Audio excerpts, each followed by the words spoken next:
Ketu is transiting through Magha Nakshatra from 29th of March 2026 and will remain till 5th of December 2026.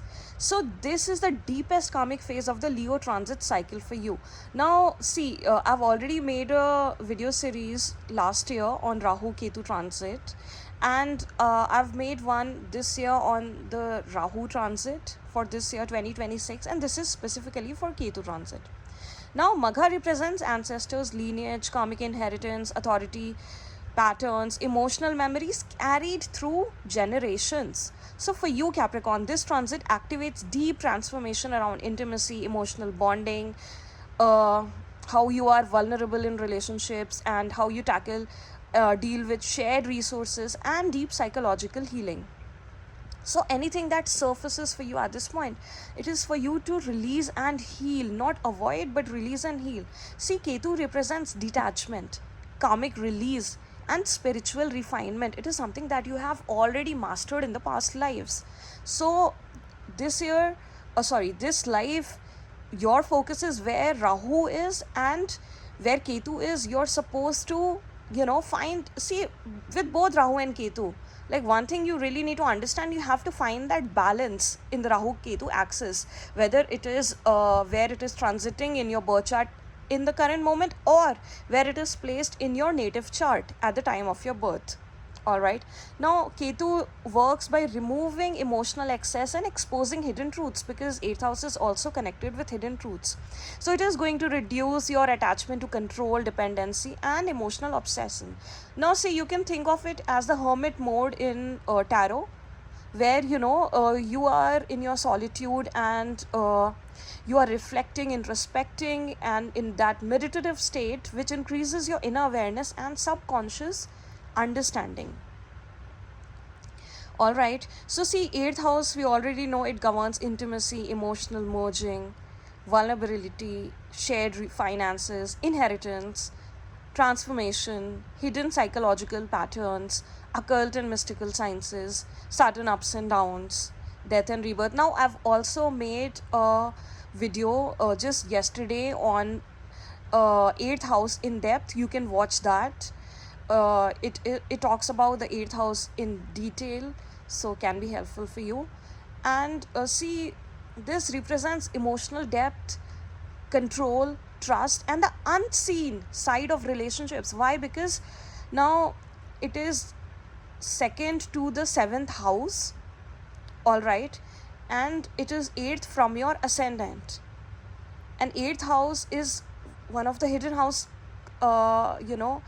along with the 12th house, something which is not out there for the public to see. So what is going on in your relationship, on a deeper level, something that is only between you and your partner. So though that dynamics is revealed by the 8th house. So Ketu here transforms the emotional foundation of your very close personal relationships and your attachment patterns with them. So, karmic bonding, emotional surrender, and the energetic exchange between you and your partner. This is also, in fact, that deep level of intimacy that is also seen by the 8th house. So these are the challenges that you are going to face in this transit. Like, there can be emotional distance between you and your close bonds, and there may be difficulty expressing your emotions, being vulnerable with them openly. And these are the lessons you are learning, so that in the future your relationships are more open and transparent, right? See, emotional intensity transforms into emotional observation for you. So there can be those phases where you feel internally disconnected with your partner. All right. Now, this is only happening so that you understand what are your deepest needs in your relationships, and what are the physical and emotional intimacy patterns for you in your relationships from beginning till now, that you can finally release those patterns that no longer serve for you, and actually understand what is needed from your side as well, and what is needed from your partner, so that you can be in a fulfilling relationship, right? And you may also find that there is reduced attachment to emotional dependency, and there can be like this desire for emotional space between you and your partner, even if you are connected with a partner. But this is only happening so that your relationships move towards deeper truth rather than emotional intensity. And there is a difference between that.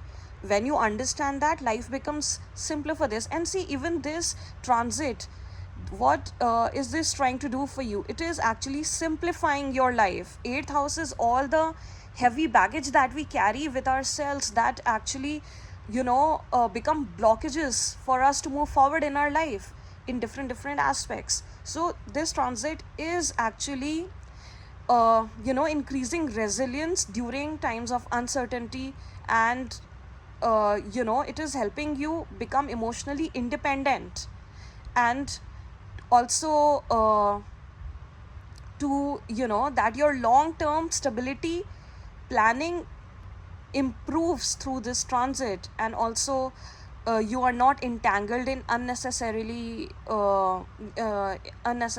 in financial situations and shared resources situations, whether it is with your partner, business partner, or your life partner, right? And of course ancestral emotional healing and patterns that no longer serve for you will actually dissolve during this period. Those inherited fears that you have, those control patterns that you have, that will also weaken and dissolve at this time if you understand the lessons, right? And this inner transformation is going to make you become so powerful that you understand you will be able to feel your own power and understand your own hidden fears, and your emotional awareness will deepen significantly because your subconscious patterns will become so visible to you that you will be able to control them and heal them and manage them, right? And when you talk of unhealthy relationships, unhealthy emotional attachments and patterns, there is going to be a big liberation in this department, in this aspect. So there is going to be reduced dependency, and by now you must have felt it. By facing all those situations in your relationship, you must feel that dependency is reducing on emotional validation, and stronger inner, or you can say internal emotional stability is developing for you, which is in turn it is making you more powerful. So see, this transit is going to really be powerful for you, because next transit is going to be through your ascendant, and your 7th house. Ketu will be transiting through your 7th house and Rahu in your 1st house, and that will be a very big transit for you. And right now this transit is helping you transform and become powerful in your own standing, in your own understanding, and trust your own path and your your identity in life, so that when you go through the next transit, you are able to actually work through that transit, because that is going to be so big for you.